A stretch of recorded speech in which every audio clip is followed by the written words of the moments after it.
లోక్సభలో 3 కీలక బిల్లులు ప్రవేశపెట్టింది ఎన్డీఏ ప్రభుత్వం. ప్రధానమంత్రి, ముఖ్యమంత్రులు, కేంద్ర మంత్రులు సహా ఎన్నికైన ప్రతినిధులను నేరారోపణలకు సంబంధించి అరెస్ట్ చేసినా లేదా వరుసగా 30 రోజులు నిర్బంధించినా వారి పదవుల నుంచి తొలగించే ప్రతిపాదనతో కేంద్ర హోంమంత్రి అమిత్ షా లోక్సభలో 3 బిల్లులు ప్రవేశపెట్టారు.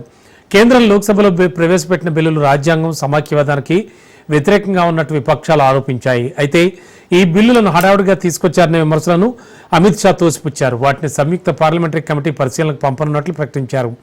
ఈ మేరకు లోక్సభలో తీర్మానం ప్రవేశపెట్టగా ఆ తీర్మానానికి దిగువ సభ ఆమోదం తెలిపింది. కేంద్ర పాలిత ప్రాంతాల చట్ట సవరణ బిల్లు, జమ్మూ కశ్మీర్ పునర్వ్యవస్థీకరణ బిల్లు ఇందులో ఉన్నాయి.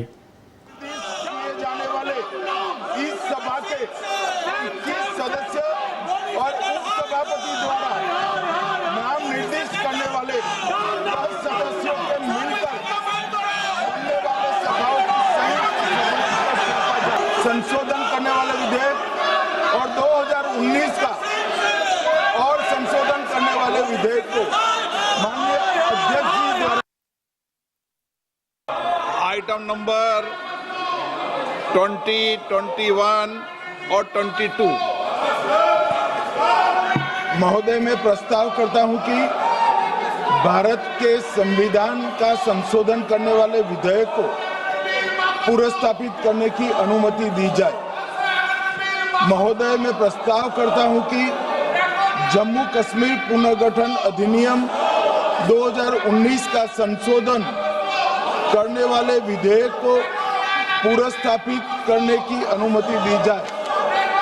महोदय मैं प्रस्ताव करता हूं कि संघ राज्य क्षेत्र शासन अधिनियम 1963 का संशोधन करने वाले विधेयक को पुनर्स्थापित करने की मंजूरी दी जाए।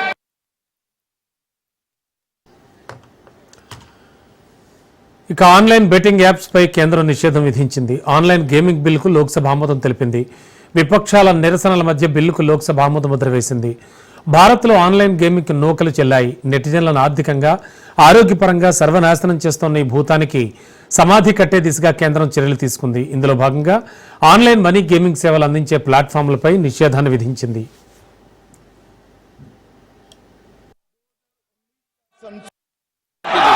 माननीय अध्यक्ष जी, मैं रिकॉर्ड क्लियर करना चाहता हूं। मुझ पर झूठे आरोप लगाए तब अरेस्ट होने के पहले मैंने नैतिकता के मूल्यों का हवाला देकर इस्तीफा भी दिया और जब तक मैं कोर्ट से निर्देश नहीं हुआ कोई संविधान पद मैंने स्वीकार नहीं किया। क्या सिखाते हैं नैतिकता में? मैं तो इस्तीफा देकर गया था और मैं तो चाहता हूं कि ये नैतिकता के मूल्य बढ़े। हम ऐसे निर्लज्ज नहीं हो सकते कि हम पर आरोप लगे और हम संवैधानिक पद पर रहें। अरेस्ट के पहले मैंने इस्तीफा। The government of Territory. Sir, this bill is to sabotage the federal system of this country. This bill is to sabotage the basic principle of the constitution of this country. Sir, BJP people are telling this bill is to bring morality in politics. NDA ఉపరాష్ట్రపతి అభ్యర్థి Radhakrishnan nomination వేశారు. ఈ కార్యక్రమంలో NDA కూటమి నేతలు పాల్గొన్నారు. Rajya Sabha secretary general Pramod చంద్రమౌళికి Radhakrishnan nomination పత్రాలు అందజేశారు. 4 సెట్ల నామినేషన్ పత్రాలు సమర్పించారు. కార్యక్రమానికి ప్రధాని మోడీ, ఎన్డీఏ నేతలు హాజరయ్యారు. నామినేషన్ పత్రాలపై ఎన్డీఏ నేతలు సంతకాలు చేశారు.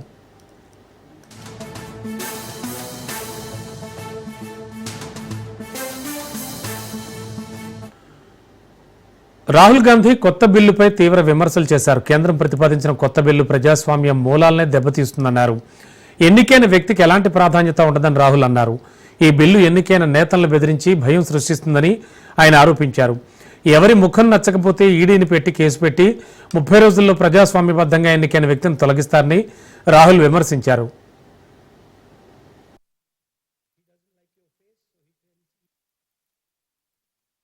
There is a lot of action going on. You must have heard, and I'm sure all of you have heard, of the new bill that the BJP is proposing. We are going back to medieval times when the king could just remove anybody at will. There's no concept of what an elected person is. He doesn't like your face, so he tells ED, put a case, and then democratically elected person is wiped out within 30 days. This is new. Also, let's not forget why we are electing a new vice president. Just yesterday I was having a conversation with somebody and I said, where is the old vice president gone? So it's become like, like those Agatha Christie books.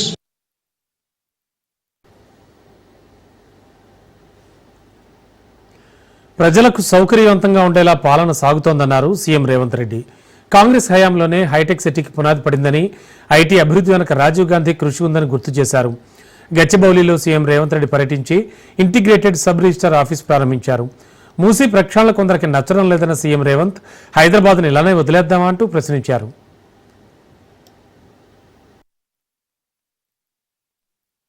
Hitech city కట్టినప్పుడు అవహేళన చేసి అంతర్జాతీయ airport ఎక్కడో దూరంగా ఉంది, outer ring రోడ్డులో ఎవరు ప్రయాణం చేస్తారు, కార్లు ఉన్న వాళ్ళ కోసమేనా ఈ అభివృద్ధి అని ఆనాడు మాట్లాడింది. హైదరాబాద్ నగర దాహార్తిని తీర్చడానికి నిజాం నిర్మించిన హిమాయత్ సాగర్, ఉస్మాన్ సాగర్ నీరు సరిపోవడం లేదు.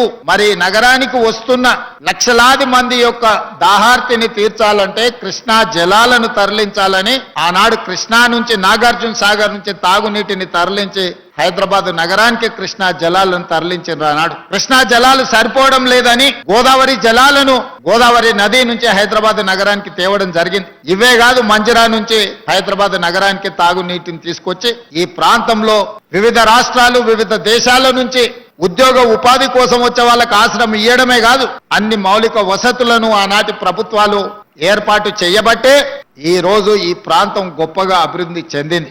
కానీ ఇది సరిపోదు. ఇది ప్రపంచం ఆశిస్తున్న స్థాయిలో ఇంకా మనం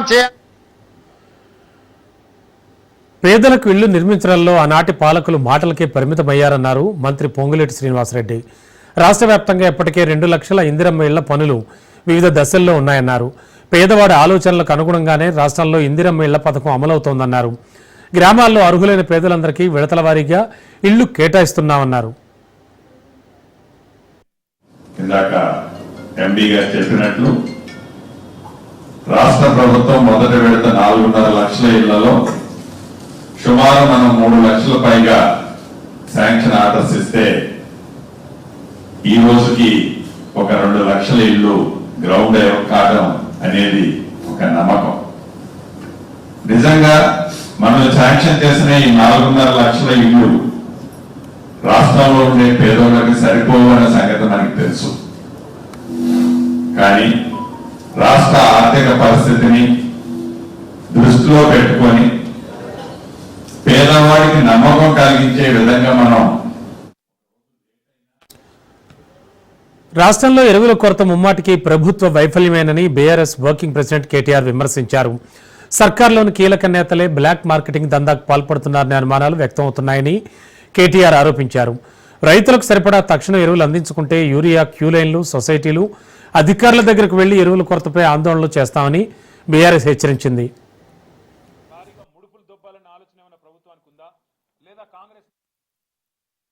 కాంగ్రెస్ నాయకులే చాలా మంది చాలా చోట్ల బ్లాక్ మార్కెటింగ్ కూడా చేస్తున్నారని అనుమానం కూడా మాకు. కాంగ్రెస్ రాగానే ఎందుకు స్టార్ట్ అయింది ఇట్లా సడన్ గా బ్లాక్ మార్కెట్ లో ఎరువులు అమ్ముతున్నారో దాని వెనుక కూడా కాంగ్రెస్ లో ఉన్నారనేది ప్రైవేట్ కంపెనీల నుంచి మరి వాటికి లబ్ధి చేకూర్చి వాటి నుంచి భారీగా ముడుపులు దొబ్బాలన్న ఆలోచన ఏమైనా ప్రభుత్వానికి ఉందా? లేదా కాంగ్రెస్ నాయకుల దందాలు, రేవంత్ రెడ్డి గారి అనుచరులు, కాంగ్రెస్ నాయకులు వాళ్ళేమన్నా ఈ బ్లాక్ మార్కెటింగ్ చేసి గోదాములలో దాస్తున్నారా? కృత్రిమ కొరత సృష్టించి రేటు పెంచి రైతును ఆగం చేసి మరి వారి దగ్గర ఎక్కువ డబ్బులు గుంజే ప్రయత్నంలో ఉన్నారా? వాళ్ళ రాష్ట్రంలో పోలీసులు 2 పనులు చేస్తున్నారు. అయితే ఒకటి బీఆర్ఎస్ నాయకుల మీద కేసులు పెట్టాలి, ఎట్లా సోషల్ మీడియాలో పోస్టులు పెట్టినా కూడా చిన్న చిన్న పిల్లల్ని కూడా భయపెట్టాలనేది ఒకటి. రెండోది ఎరువుల బస్తాల కాడ కాపలా కాస్తా ఉన్నారు. ఉపరాష్ట్రపతి ఎన్నికపై కేటీఆర్ కీలక వ్యాఖ్యలు చేశారు. మమ్మల్ని ఏ పార్టీ సంప్రదించలేదన్నారు. రేవంత్ రెడ్డి మద్దతు ఇచ్చిన వారికి తాము మద్దతు ఇవ్వమన్నారు. అయితే తమకు ఢిల్లీలో బాస్ ఎవరూ లేరని, తెలంగాణ ప్రజలే తమకు బాస్ అన్నారు కేటీఆర్. తెలంగాణ నుంచి బీసీ అభ్యర్థులు లేరా అంటూ ఎన్నికలు వచ్చేసరికి బీసీలను మర్చిపోతారా అంటూ ప్రశ్నించారు.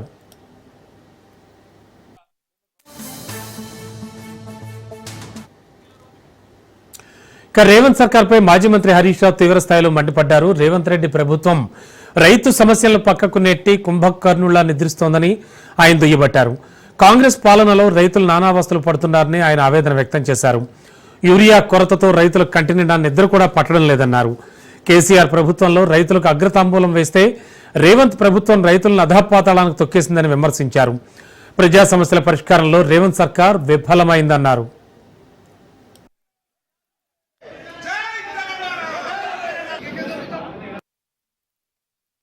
రైతులకు నష్టం జరుగుతుంది. రేవంత్ రెడ్డికి ముందు చూపు లేకపోవడం వల్లనే ఇవాళ రైతులు కన్నీళ్లు పెట్టుకోవాల్సి వస్తుంది. ఇవాళ రైతులు యూరియా బస్తాల కోసం అవస్థలు పడవలసి వస్తున్నది. రేవంత్ రెడ్డి మాట్లాడితే ఇందిరమ్మ కాలం తెస్తా, ఇందిరమ్మ పాలన తెస్తాను, బరాబరే తెచ్చినావు. నాటి కాంగ్రెస్ పాలన గుర్తుకు తెచ్చినావు. మళ్ళా చెప్పులు లైన్లో పెట్టించినావు, మళ్ళా పోలీసులతో దెబ్బలు కొట్టిస్తున్నావు, ఆధార్ కార్డు లైన్లో పెట్టిస్తున్నావు, అన్నమాట నిలబెట్టుకున్నావు. ఎమర్జెన్సీ పాలన తెచ్చినాం. మళ్ళా బిడ్డ ఇప్పటికైనా వెంటనే యూరియా తెప్పించాలి, రైతులకు ఇయ్యాలి. లేదంటే ఎక్కడికక్కడ కాంగ్రెస్ మంత్రులను అడ్డుకుంటాం, నిలదీస్తాం. మంత్రులు ఎవరైనా జిల్లాలకు వస్తే ఎక్కడికక్కడ వాళ్ళని అడ్డుకుంటాం. సీఎం రేవంత్ రెడ్డికి BJP state chief Ramchander Rao counter ఇచ్చారు. సీఎం రేవంత్ రెడ్డి బీసీల పక్షపాత అయితే ఓబీసీ అయిన వీహెచ్ను ఉపరాష్ట్రపతి అభ్యర్థిగా ప్రతిపాదించవచ్చు కదా అని ప్రశ్నించారు. తమకు బీసీలపై ప్రేమ ఉంది కాబట్టి ఎంబీసీ అయిన రాధాకృష్ణన్కి ఎన్డీఏ అవకాశం ఇచ్చిందని చెప్పారు. గతంలో కూడా నిల్లం సంజీవ్ రెడ్డి గారి ప్రయత్నం, అప్పుడు కూడా ఆత్మ ప్రబోధన అన్నారు. మీకు తెలుసు అందరికీ. ఆత్మ ప్రబోధన ఏం చేశారు కాంగ్రెస్ పార్టీ? ఆత్మ ప్రబోధనలో నేను కూడా అంటున్నాను, ఆత్మ ప్రబోధన చేసుకొని కాంగ్రెస్ పార్టీలో ఉన్న బీసీలందరూ కూడా ఎన్డీఏ క్యాండిడేట్ ఓటేయండి. ఆయన ఎంబీసీ నిజంగా బీసీల మీద ఎవరికైనా ప్రేమ ఉంటే అది కేవలం ఎన్డీఏకి ఉంది. ఎన్డీఏ ప్రభుత్వం ఉన్నది. ఎన్డీఏ క్యాండిడేట్ ఎంబీసీ ఉన్నాడు కాబట్టి ఓబీసీ కూడా ఎంబీసీ ఆయన గౌండార్ కమ్యూనిటీ, వెరీ మినిమం ఉన్నటువంటి కమ్యూనిటీ అది. ఆయనకి మేము గవర్నర్ ఇచ్చిన, గతంలో ఎంపీ ఇచ్చిన, రాజ్యసభ ఇచ్చినాం, ఇప్పుడు వైస్ ప్రెసిడెంట్ చేస్తే మీరు ఈరోజు నేను అది కూడా చెప్తున్నా. ఇద్దరు ఎమ్మెల్సీల సభ్యత్వం రద్దుపై టీ సర్కార్కు చేరింది సుప్రీంకోర్టు కాపీ. సుప్రీంకోర్టు ఆర్డర్ కాపీని ఏజీకి పంపింది తెలంగాణ ప్రభుత్వం. ఎమ్మెల్సీలు కోదండరాం, అమీర్ అలీ ఖాన్ సభ్యత్వం చెల్లదని తీర్పు వెలువరించింది సుప్రీంకోర్టు. సెప్టెంబర్ 17 తర్వాత తదుపరి విచారణ చేపట్టనుంది. సుప్రీంకు సమాధానం ఇచ్చే విషయంలో సర్కార్ సమాలోచనలు చేస్తోంది.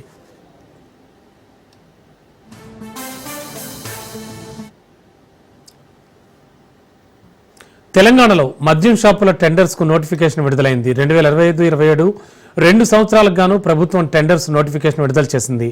అప్లికేషన్ ఫీజు 2 లక్షల నుంచి 3 లక్షలకు పెంచిన ప్రభుత్వం 5,000 జనాభా కలిగిన షాపులకు 50 లక్షలుగా లైసెన్స్ ఫీజు నిర్ణయించింది. 50,000 నుంచి 1,00,000 జనాభా కలిగిన షాపుకు 60 లక్షలు, 1,00,000 నుంచి 5 లక్షల జనాభాకు 65 లక్షలు, 5 లక్షల నుంచి 20 లక్షల జనాభాకు 85 లక్షలుగా నిర్ణయించింది. ఇక 20 లక్షల పైన జనాభా 1,10,00,000 ఫీజు నిర్ణయించింది. అయితే గౌడ్స్, ఎస్సీ, ఎస్టీలకు షాపుల టెండర్లలో ప్రత్యేక రిజర్వేషన్ కల్పించారు.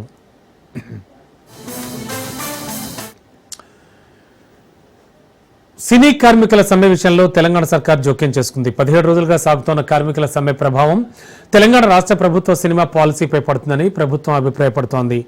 ఈ క్రమంలో ఫిల్మ్ ఛాంబర్, ఫెడరేషన్ నాయకులతో చర్చించి సమస్య పరిష్కరించాలని ఉన్నతాధికారులను ఆదేశించారు.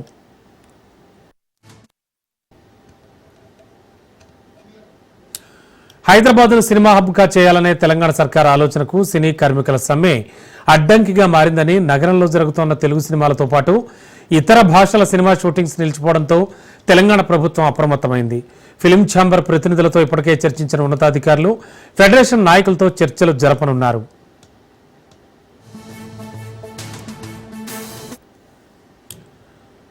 రూపాయి మిగిలిన అదే 10,000. భారత్, రష్యా చమురు కొనుగోళ్లలో అనుసరిస్తున్నటువంటి పంథా ఇది. ఉక్రెయిన్ రష్యా యుద్ధం కొనసాగుతుండగా అమెరికా అధ్యక్షుడు ట్రంప్ భారత్పై సుంకాలు పెంచి ఇండియాపై ఒత్తిడి పెంచారు. అయితే అదే సమయంలో మాస్కో నుంచి న్యూఢిల్లీకి ఉరటనిచ్చే ఆఫర్ వచ్చింది. రష్యా తాజాగా భారత్కు ముడి చమురు దిగుమతులపై అదనంగా 5% డిస్కౌంట్ ప్రకటించింది. ఇప్పటికే భారత్ రికార్డు స్థాయిలో రష్యా నుంచి చమురు దిగుమతులు చేస్తున్న తరుణంలో ఈ తగ్గింపు నేరుగా ఆర్థిక లాభంగా మారనుందని నిపుణులు అంచనా వేస్తున్నారు. ఒకవైపు అమెరికా సుంకాలు భారత్ ఎగుమతులను దెబ్బతీయబోతే మరోవైపు రష్యా డిస్కౌంట్ చమురు ద్వారా భారత్కు ఆర్థిక ఊరట కల్పిస్తోంది.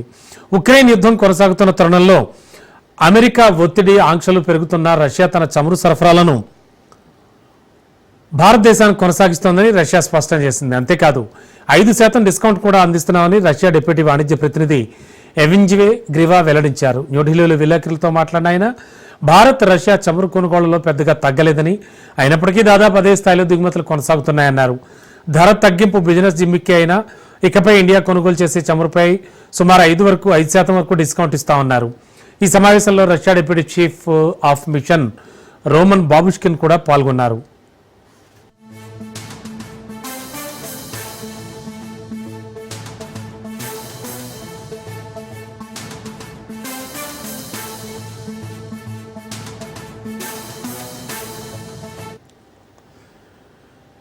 రతన్ టాటా ఇన్నోవేషన్ హబ్ ఏర్పాటుకు ఏపీ ప్రభుత్వం శ్రీకారం చుట్టింది. మంగళగిరి వద్ద సీఎం చంద్రబాబు, మంత్రి లోకేష్ లాంఛనంగా ప్రారంభించారు. మంగళగిరిలోని మయూరి టెక్ పార్క్ ప్రాంగణంలో ఈ కార్యక్రమం జరిగింది. దాదాపు 50,000 చదరపడుగుల విస్తీర్ణంలో ఇన్నోవేషన్ హబ్ ఏర్పాటు కానుంది. ప్రపంచ అవసరాలు తీర్చే స్టార్టప్ కేంద్రంగా వెలసిల్లే కార్యాచరణను సిద్ధం చేశారు.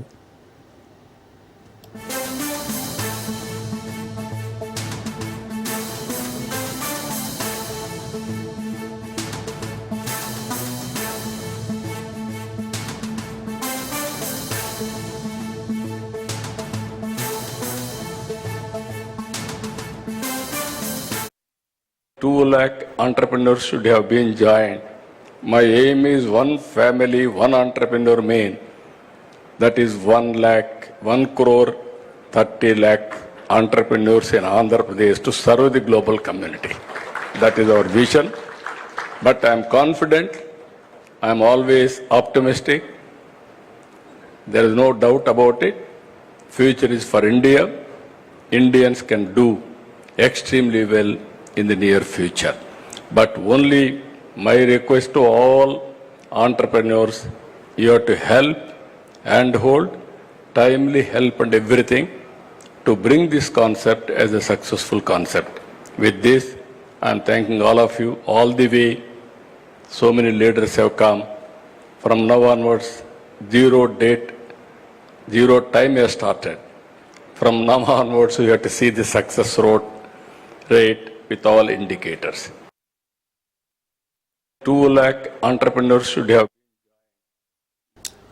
గురువారం ఏపీ కేబినెట్ భేటీ కానుంది. సిఆర్డీఏ ప్రతిపాదనకు కేబినెట్ ఆమోదం తెలపనుంది. సిఆర్డీఏ పరిధిలో అభివృద్ధికి సంబంధించి ప్రతిపాదనలు సిద్ధం చేశారు. 904 కోట్ల రూపాయలతో రాజధాని గ్రామాల్లో అభివృద్ధి పనులు, మౌలిక వసతుల కల్పనకు కేబినెట్ ఆమోదం తెలిపే ఛాన్స్ ఉంది. జిల్లాల పునర్విభజన, జిల్లాల పేర్ల మార్పు, కొత్త జిల్లాల ఏర్పాటుకు సంబంధించి కేబినెట్లో చర్చిస్తారు. కొన్ని సంస్థలకు భూ కేటాయింపులకు సంబంధించి కేబినెట్లో నిర్ణయం తీసుకుంటారు. కేబినెట్ సమావేశం తర్వాత తాజా రాజకీయ పరిణామాలపై సీఎం చంద్రబాబుతో మంత్రులు చర్చించే అవకాశం ఉంది.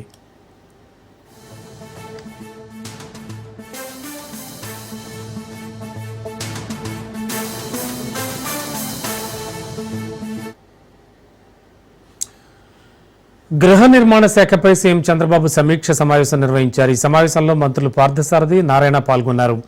రాష్ట్ర వ్యాప్తంగా సర్వే చేసిందని 6 లక్షల మందికి గృహ అవసరాలున్నట్లు గుర్తించామని మంత్రి పార్థసారథి తెలిపారు. ఎంతమందికి ఇళ్లు కావాలి అనే దానిపై 15 రోజుల్లో సర్వే చేస్తామన్నారు.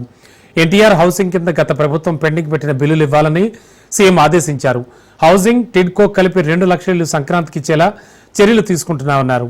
పీఎంఏవై కింద మిగిలిన 5 లక్షల ఇళ్లను 2 ఏడాది పూర్తి చేసేలా చర్యలు చేపడతామన్నారు. 2 ఏళ్లలో మొత్తం 9 లక్షల ఇళ్లు పూర్తి చేసేలా హౌసింగ్ విభాగం చర్యలు తీసుకుంటుందన్నారు. వీటన్నిటిని కూడా ఇనాగ్రేట్ చేసే కార్యక్రమాన్ని చేయాలని చెప్పేసి కూడా ఈ సమావేశంలో రివ్యూ మీటింగ్లో నిర్ణయించడం జరిగిందని చెప్పేసి మనం చేస్తాం. దాంతోపాటు అర్బన్లో శాంక్షన్ అయిన 40,000 హౌసెస్ పిఎంఏవై 2లో భాగంగా శాంక్షన్ అయిన 40,000 హౌసెస్ కూడా శాంక్షన్ లెటర్స్ ఇవ్వడం జరుగుతుందని చెప్పేసి మనం చేస్తా ఉన్నాను. మరి మరో 2 లక్షలు ఇల్లుని, 1,00,000 ఇల్లు హౌసింగ్ డిపార్ట్మెంట్కి సంబంధించినవి, 1 లక్ష ఇల్లు టిడ్కోకి సంబంధించి 2 లక్షలు సంక్రాంతికల్లా స్టార్ట్ చేయాలి, హ్యాండ్ ఓవర్ చేయాలని చెప్పేసి కూడా నిర్ణయించడం జరిగింది. మిగిలిన 5 లక్షల ఇల్లు ఏదైతే పిఎంఏవై 1ఓలో ఏదైతే ఉన్నాయో అవన్నీ కూడా మరి 2వ సంవత్సరం పూర్తి అయ్యే లోపల కంప్లీట్ చేయాలని చెప్పేసి కూడా నిర్ణయించడం జరిగింది. అంటే ఈ 2 సంవత్సరాల కాలంలో దాదాపు 9 లక్షల ఇళ్లని హౌసింగ్ డిపార్ట్మెంట్ పూర్తి చేసి ఇచ్చే. విశాఖ స్టీల్ ప్లాంట్ ప్రైవేటీకరణపై సీఎం చంద్రబాబు ఎందుకు మౌనంగా ఉన్నారన్నారు ఎమ్మెల్సీ బొత్స సత్యనారాయణ. రాష్ట్రంలో పాలన పూర్తిగా గాడి తప్పిందని, ఏ వర్గం కూడా ప్రభుత్వ పనితీరుతో సంతోషంగా లేదని ఆయన విమర్శించారు. విశాఖకు ఆంధ్రుల హక్కు అనే విషయంలో తమకు 2 నాల్కల ధోరణి లేదని బొత్స స్పష్టం చేశారు. కేంద్రం ప్రకటించిన ప్యాకేజీతో ప్లాంట్ అప్పులు తీర్చి ప్రైవేటుకు అప్పగించే కుట్ర జరుగుతోందని ఆయన ఆరోపించారు. మోసం జరుగుతుంది. ఏదైతే బ్యాంకు కరప్ట్ అవ్వకుండా దాని నుంచి కాపాడి తర్వాత దీన్ని ప్రైవేటైజేషన్ చేయడానికి ప్రయత్నం చేస్తున్న భాగం. అది కాకుండా ప్రకటన చేయాలి. ప్రధానమంత్రి ఆ తర్వాత 2 సార్లు విశాఖపట్నం వచ్చారు, ఆంధ్ర రాష్ట్రం వచ్చారు. ఎందుకు దాని గురించి మాట్లాడలేదు? చెప్పాం, మేము అడిగాం. ముఖ్యమంత్రి కనీసం ఆ విషయాన్ని ఆయన దగ్గర ఎందుకు ప్రస్తావించలేదు? ఈ 14 నెలల కాలంలో సాక్షాత్తు ముఖ్యమంత్రి చంద్రబాబు నాయుడు 16 సార్లు ఢిల్లీకి వెళ్ళారు. 1-2 సార్లు కాదు, 16 సార్లు వెళ్ళారు. ఈ 16 వెళ్ళిన నేపథ్యంలో ఏం చేశారు? మరి స్టీల్ ప్లాంట్ ని ఎందుకు ముఖ్యమంత్రి దాని మీద మాట్లాడట్లేదు? వాటిని ప్రైవేట్ పరం చేస్తూ మా సర్వీసింగ్ వాటన్నింటినీ ఇస్తుంటే దాని మీద ఎందుకు ఆయన ప్రజలకు వివరణ ఇవ్వట్లేదు? నెల్లూరు సెంట్రల్ జైలు నుంచి కాకాణి గోవర్ధన్ రెడ్డి విడుదలయ్యారు. సర్వేపల్లి నియోజకవర్గ ప్రజలే తన ఆస్తని ఆయన చెప్పారు. కేసుల గురించి ఎక్కడ ప్రస్తావించకూడదని కండిషన్ ఉందని, అందుకే మాట్లాడడం లేదని చెప్పారు. 2 సార్లు ఎమ్మెల్యే, జెడ్పీ చైర్మన్, మంత్రిగా పనిచేసిన తనను చాలా రోజులు జైల్లో పెట్టారని వాపోయారు.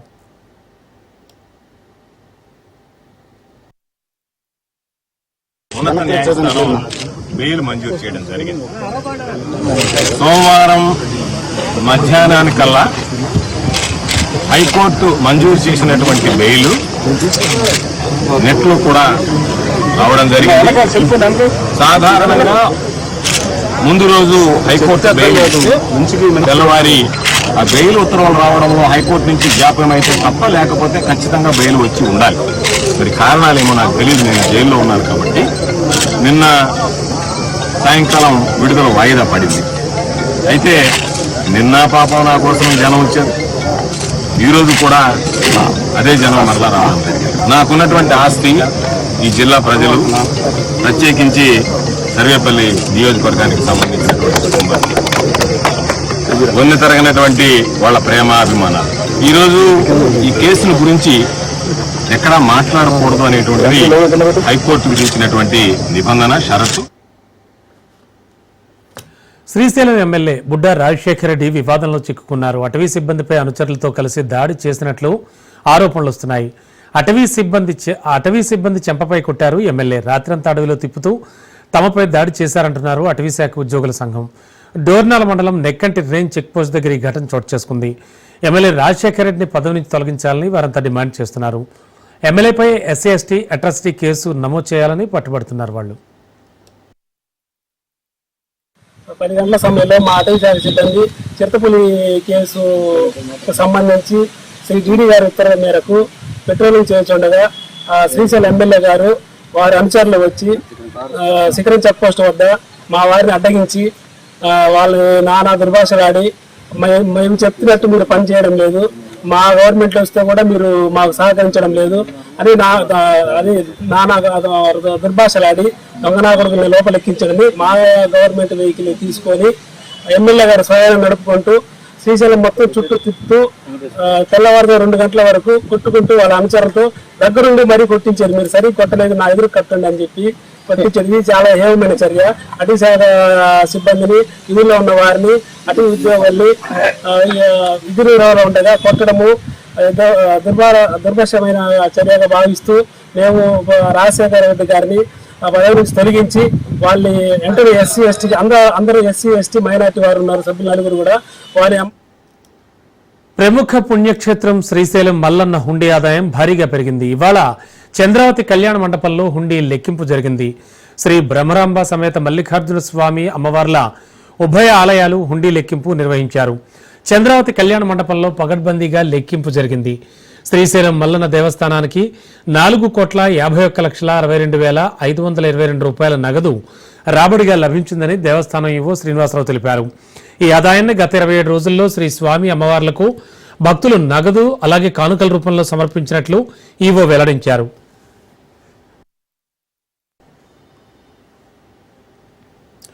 గోదావరి వరద నీటి మట్టం 43 అడుగులకు చేరుకోవడంతో అధికారులు మొదటి ప్రమాద హెచ్చరిక జారీ చేశారు. నీటి ప్రవాహం 48 అడుగులకు చేరితే రెండో ప్రమాద హెచ్చరిక జారీ చేస్తారు. ప్రస్తుతానికి కళ్యాణ కట్ట వరకు గోదావరి వరద చేరుకోవడంతో లోతట్టు ప్రాంతాల ప్రజలు జాగ్రత్తగా ఉండాలని అధికారులు హెచ్చరికలు జారీ చేశారు.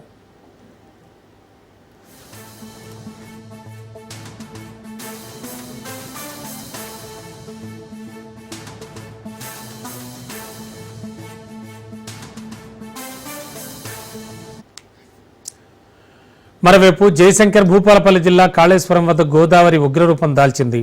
పుష్కర్ ఘాట్ల వద్ద 12.220 మీటర్ల ఎత్తులో ఉభయ నదులు ఉధృతంగా ప్రవహిస్తున్నాయి. దీంతో అధికారులు మొదటి ప్రమాద హెచ్చరిక జారీ చేశారు. జ్ఞాన సరస్వతి పుష్కర్ ఘాట్ వద్ద వరద జ్ఞాన దీపాలను ముంచింది. కాళేశ్వరం ప్రాజెక్టులోని మేడిగడ్డ లక్ష్మీ బ్యారేజీకి భారీగా వరద పోటెత్తుతోంది. లక్ష్మీ బ్యారేజీ నిండు కుండలా మారింది.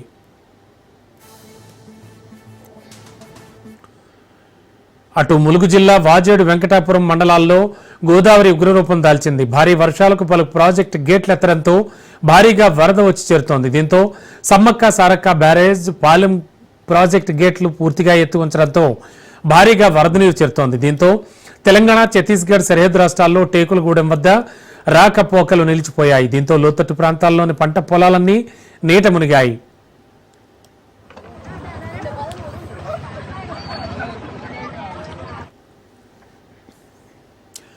నిర్మల్ జిల్లా మేడంపల్లి గోదావరి నదిపై 129 సంవత్సరాల క్రితం బ్రిటిష్ హయాంలో నిర్మించిన సాధర్మాట ఆనకట్టకు వరద నీరు వచ్చేరింది. శ్రీరామ్ సాగర్ కడెం నుంచి భారీగా వరద రావడంతో గేట్లెత్తి దిగువకు నీటిని విడుదల చేస్తున్నారు. పర్యాటకులు సాధర్మాట్, కడెం ఆనకట్ట వైపు వెళ్లకూడదని హెచ్చరిక బోర్డులు పెట్టారు.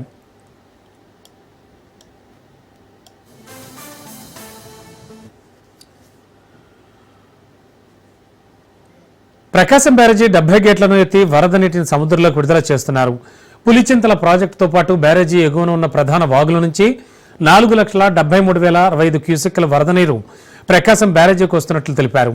వరద ఉధృతి 4 లక్షల క్యూసెక్కులు దాటడంతో అధికారులు మొదటి ప్రమాద హెచ్చరిక జారీ చేశారు.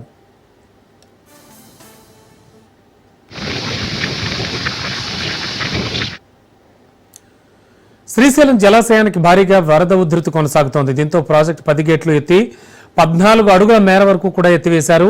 డ్యాం గేట్లపై నుంచి కృష్ణమ్మ సాగర్ వైపు పరుగులు పెడుతోంది. డ్యాం 10 రేడియల్ క్రస్ట్ గేట్ల ద్వారా 3,45,730 క్యూసెక్కుల నీరు దిగువన ఉన్న నాగార్జున సాగర్ డ్యాంకు విడుదల చేస్తున్నారు.